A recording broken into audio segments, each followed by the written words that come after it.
Hello everyone, welcome to my channel. My name is Payal Patel. पिछले video के अंदर हमने इंटरपोलेशन का एक मेथड यूज की थी, न्यूटन्स फॉरवर्ड इंटरपोलेशन। इस वीडियो के अंदर मैं एक अनदर एग्जांपल के साथ आपको न्यूटन्स बैकवर्ड इंटरपोलेशन समझा रही हूँ।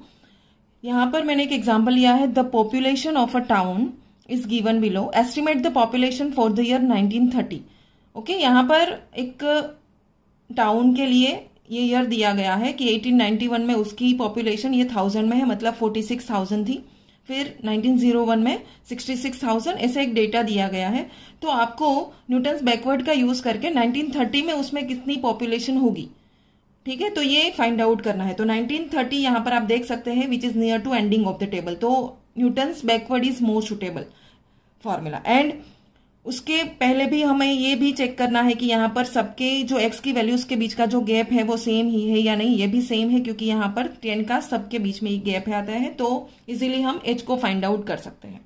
ओके, तो let us start with the backward difference table. इसको बैकवर्ड डिफरेंस टेबल बोलते हैं। यहाँ पर टेबल के अंदर चाहे फॉरवर्ड हो या फिर बैकवर्ड हो, दोनों में आपको जो कैलकुलेशन करनी है वो सेम टू सेम है। जैसे कि मैंने जो पहले में बताया था कि पहले एक्स की वैल्यूज को लिखो, बीच में एक लाइन को स्किप करो, then you need to write the values of Y, उसमें भी एक लाइन को स्किप करके लिखो।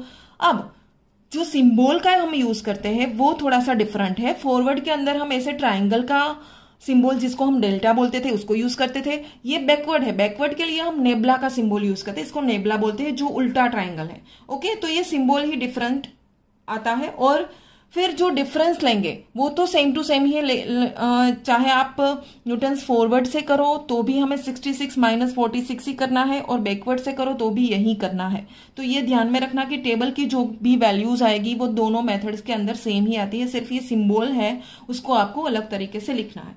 और जो नेक्स्ट फॉर्मूला का यूज करेंगे उसमें भी हम टेबल में से सिर्फ लास्ट वैल्यूज का यूज करेंगे। फॉरवर्ड में हमने क्या किया था, फर्स्ट वैल्यूज का यूज किया था, ठीक है।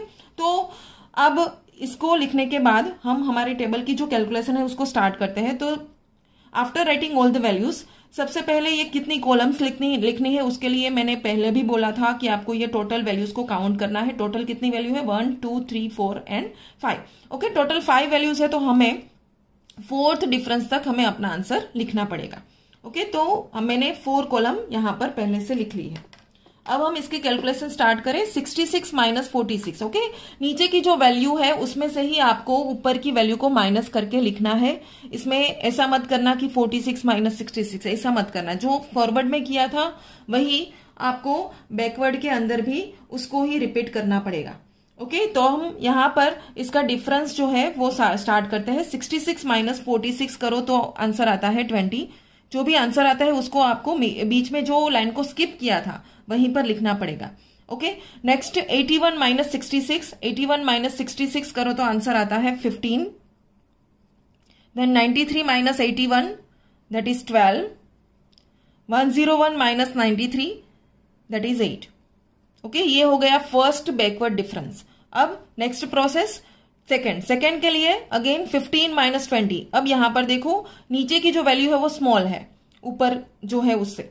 ओके, तो जो आंसर मिलेगा वो हमें नेगेटिव में मिलेगा, ये ध्यान में रखना। तो 15 माइनस 20 करो तो आपको आंसर मिलेगा -5। अगर आपको कैलकुलेशन में कुछ भी मिस्टेक हो रहा है तो प्लीज साइंटिफिक कैलकुलेटर या फिर सिंपल कैलकुलेटर का भी यहाँ पर यूज कर सकते हो। Then 12 minus 15, that is -3। 8 minus 12, that is -4। Okay, अब हम नेक्स्ट करते हैं थर्ड बैकवर्ड डिफरेंस। उसके लिए अब इसमें ध्यान में रखना, बहुत सारे स्टूडेंट्स को यहां पर मिस्टेक होती है क्योंकि ऊपर की वैल्यू माइनस है। तो क्या करना, आपको सिर्फ यही ध्यान में रखना है कि जब भी कोई कैलकुलेशन करो तो नीचे जो साइन है उसको कुछ मत करना। नीचे मानो यहां पर नीचे इसमें से इसको माइनस करना है तो -3 एज इट इज रहेगा। ऊपर की साइन को माइनस है तो उसको प्लस कर दो। ओके, तो -3 + 5 आपको सिर्फ यही करना है। ओके, तो डायरेक्टली आप यदि किसी को कुछ कंफ्यूजन है तो ऐसे भी कर सकते हो, -3 + 5 दैट इज 2। ओके, तो ऐसे डायरेक्टली हम आंसर लिख सकते हैं, -3 + 5 that is 2। And like here also -4 + 3 that is -1, क्योंकि 4 इज बिगर देन 3। ओके, तो -1 आएगा। अब नेक्स्ट -1, ऊपर प्लस है तो वो माइनस हो जाएगा, तो -1 - 2 दैट इज -3। ओके, तो लास्ट टेबल की जो लास्ट वैल्यू है वो हमें मिली -3। अब हम इसमें जो वैल्यूज का हमें यूज करना है उसको ही सिंबल देते हैं। जैसे कि मैंने पहले ही बोला, बैकवर्ड के अंदर हम लास्ट वैल्यूज का यूज करेंगे। तो लास्ट वैल्यू जो है उसको हम ऐसे बॉक्स बनाते हैं। लास्ट वैल्यू को हम एक्सएन का सिंबल, मैं यहाँ पर ऐसे एक्सएन लिखती हूँ, मतलब कोई भी सम हो, क्योंकि हर एक सम में ये तो डिसाइड नहीं होता है कि इतनी ही कॉलम हो, किसी में 6 हो सकती है, 7 हो सकती है। तो हम क्या करेंगे कि लास्ट वैल्यू को एक्सएन ही बोलेंगे। ओके, तो ये एक्सएन, तो उसके सामने का हो जाएगा वाईएन, फिर ये होगा नेबला वाईएन, फिर ये हो जाएगा नेबला स्क्वायर वाईएन, ये होगा नेबला क्यूब वाईएन, ये होगा nabla raise to 4 Y N. Okay, अब ऐसे सिंबल देने के बाद हम जैसे न्यूटन फॉरवर्ड में किया था वैसे पी की वैल्यू इवेल्युएट करेंगे। पी फाइंड आउट करने के लिए न्यूटन फॉरवर्ड के अंदर फॉर्मूला था x minus x zero upon H, यहां पर x माइनस एक्सएन आएगा बैकवर्ड में अपॉन एच। अब x की वैल्यू जो आपको क्वेश्चन में बोला है, x इक्वल टू किसके लिए पूछा था, 1930। ओके, तो 1930 लिखेंगे, माइनस एक्सएन, एक्सएन मतलब last value of x that is 1931, divided by gap कितना है इसके बीच का, 10 है। तो 1930 minus that is -1 divided by 10, so we are getting -0.1। तो P की वैल्यू हमें मिलती है -0.1। अब हम न्यूटन्स बैकवर्ड इंटरपोलेशन का जो मेन फॉर्मूला है उसको लिखते हैं। वो भी फॉरवर्ड जैसा ही है, सिर्फ कितना डिफरेंस आता है, जहां पर हमने P, P-1, P-2 ऐसा किया था वहां पर प्लस करना है। ओके, और जहां पर भी फर्स्ट वैल्यूज का यूज किया था वहां पर लास्ट वैल्यू yn का। तो हम यहां पर फॉर्मूला लिखते हैं y equal to last value that is yn plus P into nabla Y N plus P -1 था ना वहां पर, यहां पर हम P+1 लिखेंगे, divide by 2 nabla square Y N plus P+1 P+2 divided by 3 factorial nabla cube Y N plus P+1 P+2 P+3 divided by 4 factorial nabla raise to 4 Y N. यहां पर भी देखो हमारा टेबल 4 तक गया था, इसलिए मैंने फॉर्मूला 4 तक लिखा। अगर आपका टेबल 5 तक जाता है तो फॉर्मूला को एक टर्म आगे लिखना पड़ेगा। ओके, अब next process, we put all the values. तो यहां पर वाईएन क्या है, टेबल में देखो वाईएन की वैल्यू है 101, तो यहां पर 101 प्लस P की वैल्यू हमें क्या मिली, -0.1, तो वो हम यहां पर पुट करते हैं -0.1। Then nebula yn that is 8 plus P is -0.1। अब -0.1 प्लस 1 करो, कैलकुलेटर में इजीली कर सकते हो, -0.1 plus 1 that will give you 0.9, divide by 2 factorial that is 2, nabla square yn that is -4 plus P is -0.1, then P+1 that is 0.9। Okay, again P+2, तो इसमें आपको क्या करते जाना है, +1 करते जाना है, तो ये P+2 डायरेक्टली हो जाएगा। तो 0.9 में +1 करो तो 1.9, divided by 3 factorial that is 6, nebula cube that is -1 plus again P that is -0.1 0.9 1.9 and क्या आएगा, +1 करो तो 2.9, divided by 24 because 4 factorial is 24। Okay, अगर आपको उस कैलकुलेशन में भी है, मानो कि कोई क्वेश्चन में 5 फैक्टोरियल 6 फैक्टोरियल आता है, तो कैलकुलेटर में ये आप डायरेक्टली कर सकते हो। जैसे कि 6 फैक्टोरियल चाहिए तो 6 करने के बाद शिफ्ट करके ये स्विच को प्रेस करना, उसके ठीक नीचे की x फैक्टोरियल यहां पर लिखा है।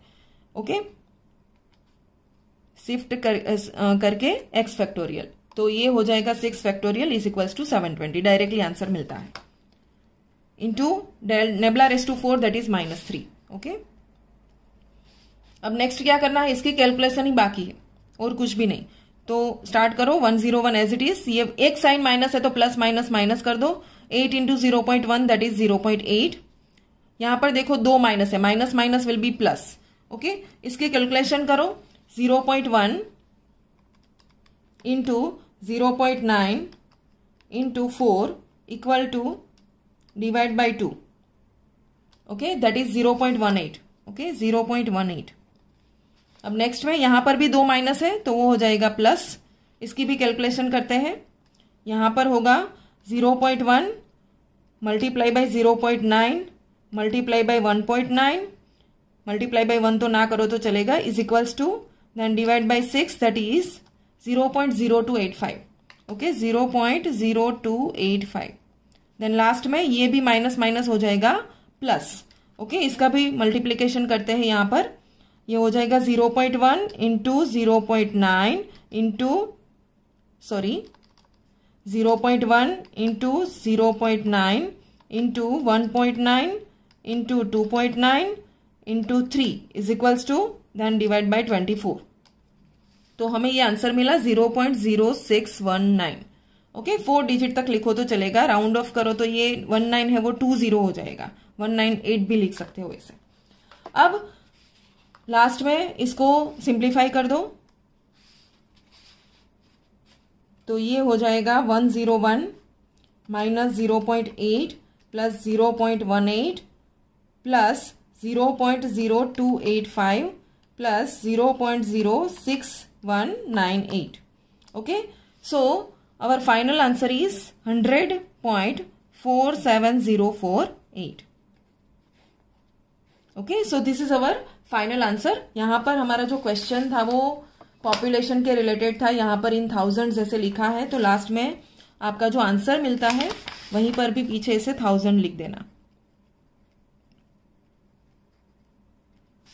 ओके फिर जैसा मैंने न्यूटन्स फॉरवर्ड में बोला था कि यहाँ पर भी आप ये वेरीफाई कर सकते हो, x की वैल्यू जो है 1930, it lies between 1921 and 1931. Okay तो आपका आंसर भी इस दोनों के बीच में ही आना चाहिए, 93 and 101, and we are getting that answer 100.47048.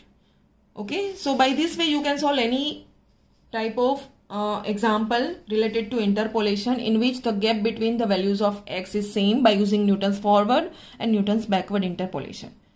Okay अगर फिर भी कोई कंफ्यूजन है मेथड के अंदर तो आप कमेंट में जरूर बताएं. Thank you for watching.